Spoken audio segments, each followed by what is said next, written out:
다시 한번 목요 열방 예배에 나오신 여러분 모두를 주님의 이름으로 축복합니다. 오늘 제가 말씀 제목을 의도적으로 조금 논쟁적인 이런 제목을 한번 잡아봤습니다. 죄의 용서가 우선인가? 병고침이 우선인가? 사실 이 두 가지는 이렇게 비교할 수 있는 그런 것은 아니죠. 병도 고치고 죄 사함도 받아야죠. 죄 용서도 받아야죠. 그렇지만 제가 약간은 의도적으로 우리의 사역의 우선성, 중심성, 핵심, 이게 뭔가를 좀 환기시키기 위해서 이렇게 제목을 한번 잡아봤습니다. 우리 여기 계신 분들 한 분 한 분을 봐도 얼마나 분주하고 바쁘게 생활하십니까? 또 사역하십니까? 그렇죠? 한 분 한 분 제가 말하지 않아도 다 제가 우리 임채열 집사님 새벽에도 보고 장례 식장에서도 보고 저희 공동체 오늘 장례식이 2번 있었어요. 발인 예배를 2번 했는데 또 이렇게 저녁에 또 나오시고 우리 임채열 집사님 뿐만 아니라 비슷할 거예요. 노정기 집사님 잠깐 아까 인사하는데 교도소 사역하러 가셨다가 또 여기 했다가 또 이렇게 오시고 참 우리 온누리교회는 많은 사역들이 있습니다. 그래서 우리가 여러 가지 꼭 사역이 아니더라도 여러 가지 일로 우리가 참 분주하게 생활하고 있습니다. 저는 우리가 이렇게 사역이 많은 것 이것 자체 또 분주한 것 이것 자체는 문제가 아니라고 생각을 합니다. 우리 예수님도 얼마나 분주하게 사셨습니까? 우리 안에 열정이 있다면 사실은 삶이 분주한 것은 당연할 것입니다. 열정이 있는데 이걸 어떻게 누르고 있습니까? 예수님 삶을 봐도 예수님 참 분주하고 바쁘게 사셨습니다.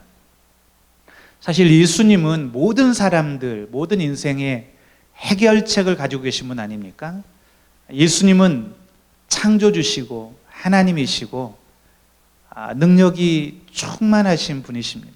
어떤 사람의 문제든지 다 해결하실 수 있는 분이시죠. 그래서 실제로 예수님은 많은 기적과 또 많은 표적들을 행하십니다. 예수님의 삶을 생각해 보면 그렇지 않습니까?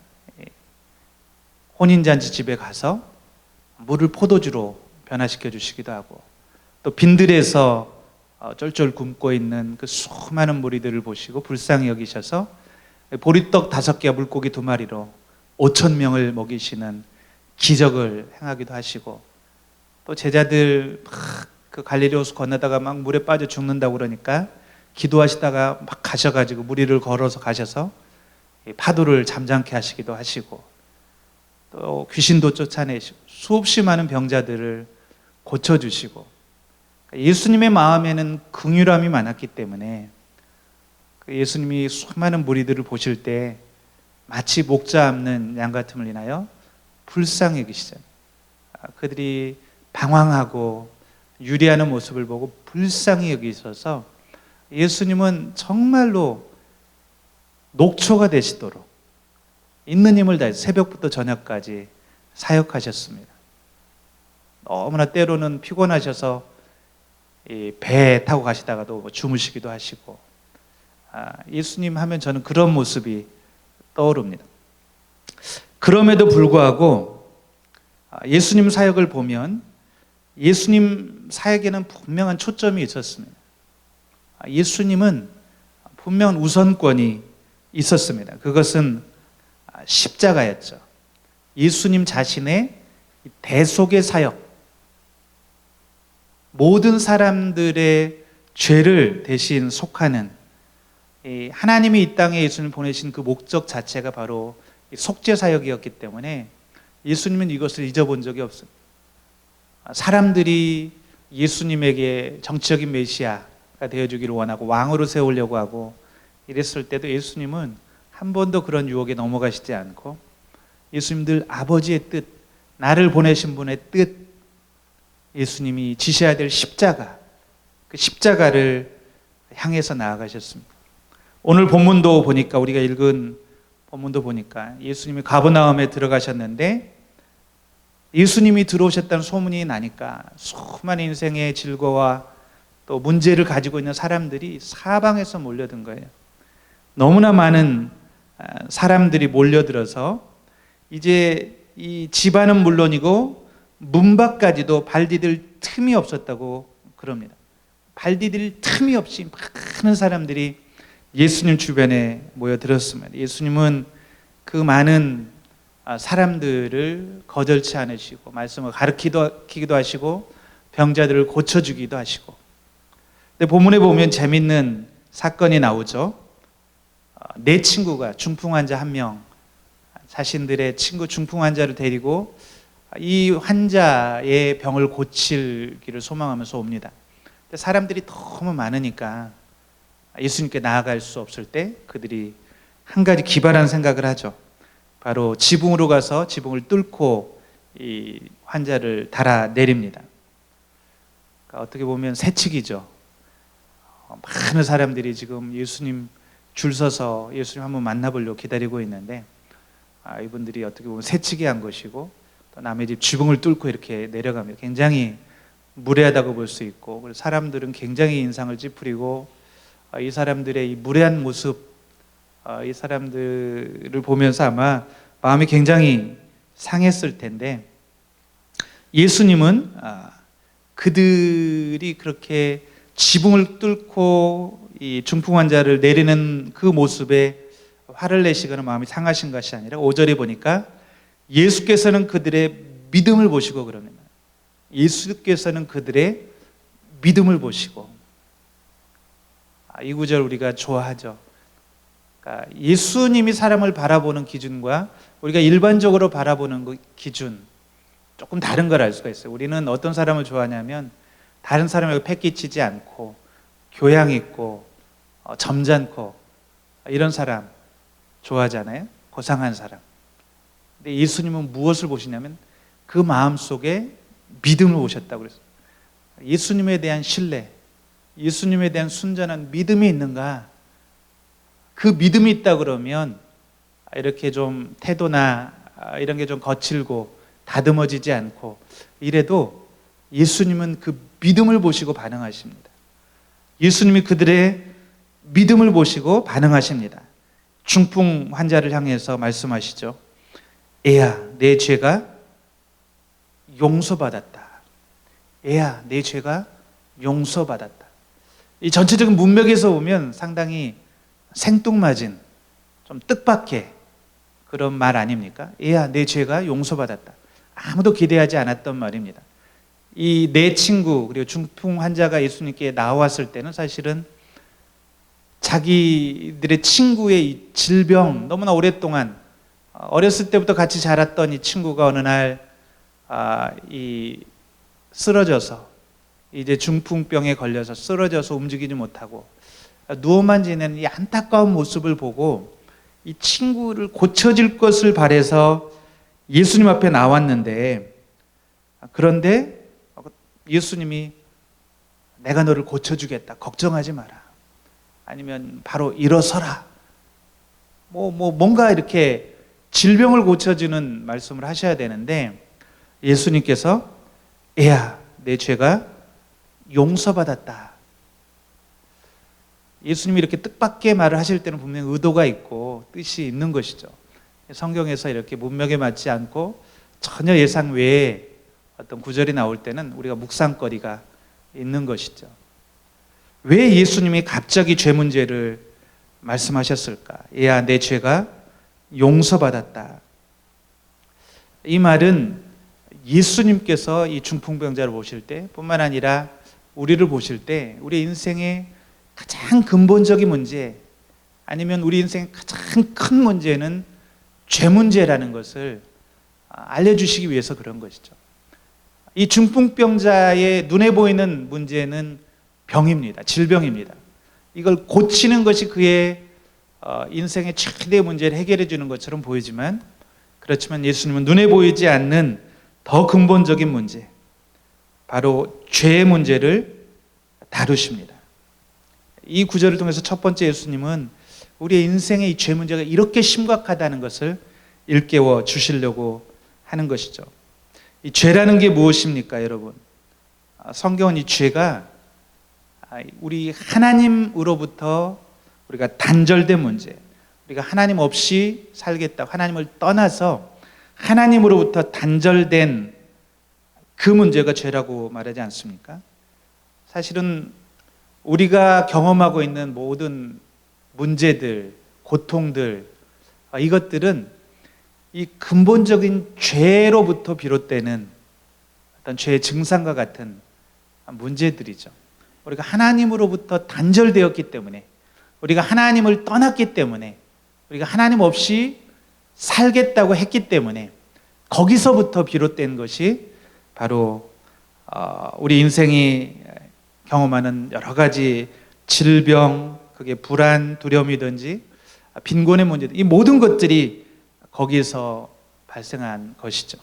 그러니까 거꾸로 하면, 그렇다면 근본적으로 우리 인생에 이런 눈에 보이는 여러 가지 문제들, 진정한 해결책은 어디서부터 시작해야 되는가? 바로 이 죄 문제를 해결하는 데서부터 시작해야 된다는 걸 말해줍니다.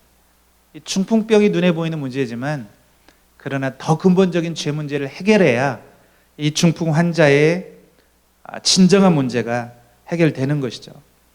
그래서 예수님은 이 중풍 환자에게는 죄 문제 해결이 더 시급하다라고 보신 것이죠. 우리도 매일매일 우리가 겪는 여러 가지 문제들 있지 않습니까? 사업의 문제가 있고, 경제적인 문제가 있고, 재정의 문제가 있고, 또 관계의 문제가 있고, 결혼의 문제가 있고, 직장의 문제가 있고, 가정의 문제가 있고, 많은 문제들이 있고, 이건 시급하고 빨리 우리가 해결돼야 될 문제, 직접적으로 우리에게 고통을 주는 그런 문제처럼 보이죠. 그렇지만 예수님이 보실 때는 이런 문제들이 해결되어도 죄 문제가 남아있다면, 죄 문제가 해결되지 않는다면 여전히 우리의 문제들은 남아있는 것이죠. 그래서 중풍 환자를 향해서 애야, 내 죄가 용서받았다, 용서받았다 라고 선포하신 거예요. 두 번째, 왜 예수님이 지금 이 문맥에서, 이 상황에서 애야, 내 죄가 용서받았다 라고 말하는 것일까?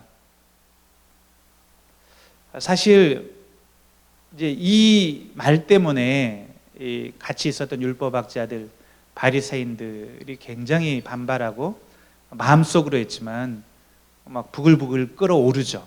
감히 이 사람이 누구간데 오직 하나님만이 말씀하실 수 있는 죄 용서 문제를, 죄 용서를 선포한단 말인가. 그러니까 저는 예수님이 이 상황에서 이 죄 용서를 선포했을 때 예수님이 그냥 아무 생각 없이 선포했다고 생각되지 않습니다. 이게 굉장히 많은 논란을 불러일으킬 거라고 예수님은 아셨을 것 같아요. 이 상황에서 분명히 율법학자들이 반발할 것을 알고 계셨을 거라고 생각을 합니다. 그럼에도 불구하고 애야, 내 죄가 용서받았다.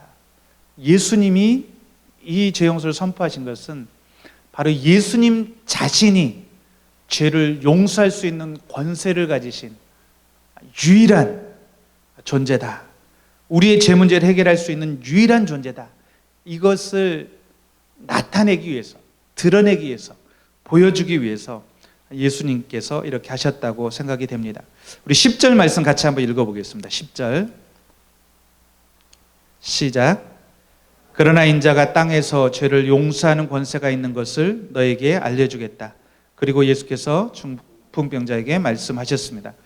여기 보니까 인자가 땅에서 죄를 용서하는 권세가 있는 것을 너에게 알려주겠다. 이 인자는 예수님이 자신을 지칭해 쓸 때 많이 사용하시죠. 그러니까 다니엘서나 이런 곳에서 인자라는 표현이 나오는데, 예수님이 메시아이신 자신을 가리킬 때 자주 사용하는 말입니다. 그래서 인자가 땅에서 죄를 용서하는 권세가 있는 것을 너에게 알려주겠다. 예수님은 자신에게 사람들의 죄를 용서할 수 있는 권한이 있다는 것을 분명히 선포하십니다. 요한복음 14장 6절에서는 아까 우리가 인사할 때 나눴던 것처럼 예수님께서 나는 길이요 진리요 생명이니 나로 말미암지 않고서는 아버지께로 올 자가 없느니라 더 분명하게 말씀하시죠. 나는 길이요 진리요 생명이니 나로 말미암지 않고서는 아버지께로 올 자가 없느니라. 그러니까 예수님이 하나님께로 가는 길을 여신 유일한 존재, 예수님이 바로 우리의 죄 문제를 해결하신, 죄 문제를 해결하시고 우리에게 유일한 길, 진리, 생명이 되어주신 분이라는 것을 드러내는 그런, 어떻게 보면 퍼포먼스고 그런 말이라고 할 수가 있습니다. 우리가 아는 것처럼 죄는 반드시 저주와 심판을 당함으로 대가를 지불해야 됩니다. 그렇지만 우리는 스스로 이 죄 문제를 해결할 수 없고, 그래서 예수님이 이 땅에 오셔야 됐고 십자가에서 죄값을 치르신 것이죠. 예수님은 바로 이것을 위해서 이 땅에 오셨고, 바로 이 대속의 죽음, 이 속죄 사역을 이루시고, 그리고 우리의 죄 용서를 선포하시는 사역을 위해서 이 땅에 오셨습니다. 이 예수님의 속죄 사역, 그러므로 이게 얼마나 중요하고, 그리고 우리 이 교회, 그리고 우리 사역, 우리의 삶 모든 중심이 얼마나 핵심되는 그런 사역인가, 얼마나 귀중한 이게 복음의 핵심인가 하는 것입니다. 우리가 이 예수님의 이 십자가 속죄 사역, 이 대속의 죽음에 대한 확신이 약해질 때 교회는 약해집니다. 많은 사역들, 많은 어떤 우리 그리스도인들의 삶, 심지어는 교회, 예전에 담임 목사님이 그런 표현을 좀 했었는데, 유럽의 교회들, 영국의 교회가 많이 쇠락하는 것은 결국은 복음에 대한 확신, 예수 그리스도의 이 대속의 죽음에 대한 확신이 희미해졌기 때문이다. 결국은 복음을 부끄러워하는 교회가 되었기 때문에 교회가 약해지는 것이죠. 우리가 아무리 많은 사역을 하고 아무리 분주하게 많은 일들을 한다고 할지라도 우리의 삶의 중심에 예수 그리스도의 십자가 복음에 대한 확신이 약해진다면, 그렇다면 우리의 영적인 생활, 교회는 약해질 수밖에 없는 것입니다. 십자가는 사도 바울이 볼 때도 유대인들에게는 거치는 것이요, 걸림돌이요, 그리스인들에게는 어리석은 것이라고 그랬습니다. 많은 사람들이 십자가에 대한 이야기를 들을 때 잘 믿지 못하고, 그리고 십자가 앞에 반응하지 않을 수도 있습니다. 그렇지만 성경은 분명하게 바로 이 십자가를 전도의 미련한 것을 통해서 전하게 하셨고, 그리고 이 십자가를 경험한 사람들, 이 죄사함의 은혜를 경험한 사람들의 삶에는 놀라운 변화가 일어난다고 말하고 있습니다. 우리는 이것을 믿고 복음을 선포해야 되고, 이 십자가 복음에 집중해야 되고, 이 십자가 복음, 예수 그리스도의 이 구속의 사역이 우리의 모든 사역과 삶의 중심에 있어야 됩니다. 그러니까 과거에는 우리가 복음 전도가 우선인가, 사회 참여나 이런 구제가 우선인가, 우선이라는 표현을 썼습니다. 우선이라기보다 요즘 이제 중심이라는 표현을 쓰기를 좋아하죠. 이 복음의 중심, 예수 그리스도의 대속의 죽음, 이 십자가 속죄의 은혜가 중심에 있을 때 우리의 모든 사역들이 다 의미가 있게 됩니다. 우리가 행하는 모든 사역들이 하나님의 임재와 능력이 흘러가게 되는 것이죠. 그러므로 예수님은 의도적으로 죄 용서의 권세를 가지고 죄 문제를 해결하기 위해서 이 땅에 오셨다는 것을 보여줍니다. 해야 내 죄가 선언하십니다. 아니나 다를까 예수님의 이 말씀에 율법사들이 반박합니다. 7절에 보면 저 사람이 어떻게 저런 말을 할 수 있단 말인가, 하나님을 모독하고 있다. 하나님 한 분 말고 누가 죄를 용서할 수 있다는 말인가 말합니다. 예수님은 그들의 마음을 다시고 말씀하십니다. 중풍 환자에게 내 죄가 용서받았다는 말과 일어나 자리를 들고 걸어가거라 하는 말씀을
내 죄가 용서받았다고 말씀하시지 않아요.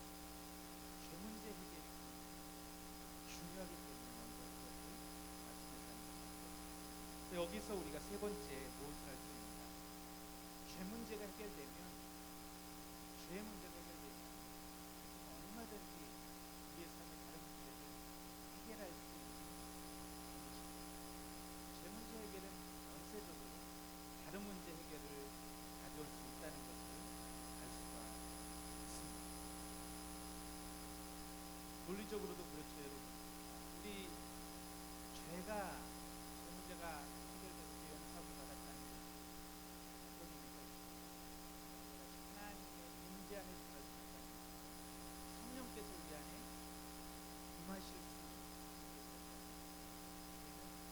예수님의 충만한 능력, 예수님의 힘입어 살 수 있게 되었다. 또 얼마든지 예수님은 우리의 문제들도 해결할 수 있는 그런 은혜를 베푸실 수 있는 상태가 있는 것입니다. 거기에 예수님은 중풍 환자에게 내 죄가 용서받았다는 말과 일어나 자리를 들고 걸어가라 하는 말씀이 얼마나 더 쉽겠습니까? 우리에게 중풍 환자를 고치시는 게 더 쉽다는 얘기죠. 그리고 정말로 11절에 보면 내가 내게 말한다. 일어나 내 자리를 들고 집으로 가거라. 그러자 중풍 환자는 모든 사람들이 보는 앞에서 벌떡 일어나 자리를 들고 밖으로 나아갑니다. 여기서 보면 모든 사람들이 보는 앞에서 벌떡 일어나 자리를 들고 즉각적인 치유가 일어났다는 것을 알 수가 있죠. 우리가 예수님과 이 죄 문제, 이 하나님과 우리 사이를 가로막고 있는 죄 문제가 해결되고 나면 다른 문제는 얼마든지 예수님을 힘입어서 해결할 수 있다는 것을 알 수 있는 구절입니다. 요한복음 14장 12, 13절도 같이 한번 읽어보겠습니다. 요한복음 14장 12, 13절입니다. 시작. 내가 진실로 진실로 너희에게 말한다. 누구든지 나를 믿는 사람은 내가 하는 일들을 그도 할 것이요 이보다 더 큰 일도 할 것이다. 그것은 내가 아버지께로 가기 때문이다. 너희가 무엇이든지 내 이름으로 구하면 내가 다 이루어 주겠다. 이는 아들을 통해 아버지께서 영광을 받으시게 하려는 것이다. 아멘. 예수님의 분명한 약속입니다. 저는 이 말씀을 너무나 좋아합니다. 예수님께서 말씀하십니다. 누구든지 나를 믿는 사람은 이제 내가 하는 일들을 그도 할 것이요 이보다 더 큰 일들도 할 것이다. 너희가 무엇이든지 내 이름으로 구하면 내가 다 이루어 주겠다. 이는 아들을 통해 아버지께서 영광을 받으시게 하려는 것이다. 저는 이 말씀이 예전에 좀 잘 이해가 안 될 때가 있었고 이 말씀을 깊이 묵상하는 가운데 이 말씀이 사실이겠구나. 왜냐하면 이 말씀을 하신 예수님이 지금도 부활해 살아계시고 우리의 죄 문제를 해결하시고 이제는 내 안에 거주하시기 때문에 임재해 계시기 때문에 내가 기도할 때마다 내 안에 동행하시고 함께 하신 예수님이 그 기도를 듣고 행하신다면 그 예수님이 행하신다면 예수님이 지금 말하는 것처럼 내가 하는 일을 그도 할 것이요 이보다 더 큰 일도 할 것이다. 그러니까 사실 우리가 하는 것이 아니라 내 안에 계신 예수님이 행하시는 것이죠. 내 안에 계신 예수님이 우리의 기도를 통해서 일하시기 때문에 이제는 예수님의 능력이 내 능력이 되고 예수님의 충만이 나의 충만이 되고 예수님의 권능이 나의 권능이 되는 것이죠. 예수님과 우리가 동행하는 삶을 살 수만 있다면 이제는 얼마든지 우리 인생의 여러 가지 고난들, 문제들, 어려움들을 넉넉히 이기며 나아갈 수 있는 것입니다. 아멘. 이제는 이 예수님의 충만한 능력, 우리가 제 역사를 한번에 힘이 있는 것을 가장 많았지만 그렇지만 늘 여전히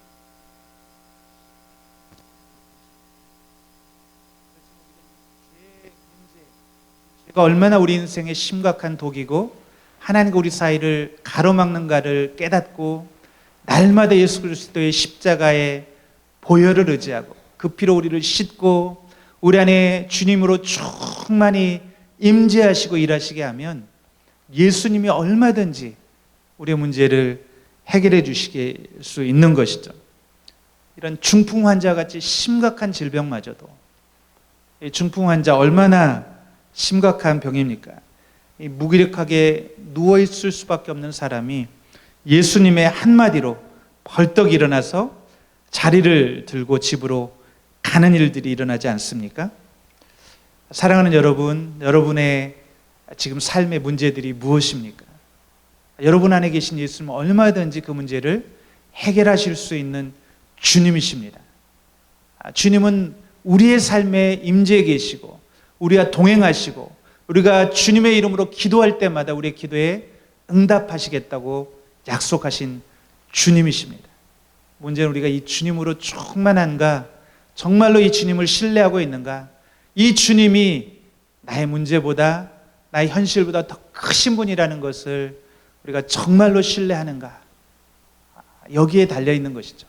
우리가 이 믿음으로 주님 앞에 반응하고 나아가면 주님이 얼마든지 우리의 문제를 해결해 주실 수 있는 주님이십니다. 저는 저와 여러분이 날마다 우리 안에 있는 죄와 씨름하고 이 죄를 날마다 예수 그리스도의 보혈의 피로 씻고 그리고 이 속죄의 복음을 선포하고 그리고 이 예수 그리스도의 십자가의 복음을 들고 우리에게 맡겨진 사역을 감당하고 삶의 여러 가지 문제들을 감당하며 승리하는 그런 저와 여러분 되기를 간절히 축복합니다.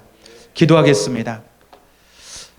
살아계신 주님, 정말 자격 없고 쓸모없는 죄인들 우리를 택하여 주시고 주님께서 우리를 먼저 그리스도의 보혈로 속하여 주시고 이제는 하나님 앞에서 예수 그리스도의 십자가 보혈을 의지해서 살 수 있게 은혜를 베푸시고 주님과 동행할 수 있는 은혜 주신 것 진심으로 감사를 드립니다.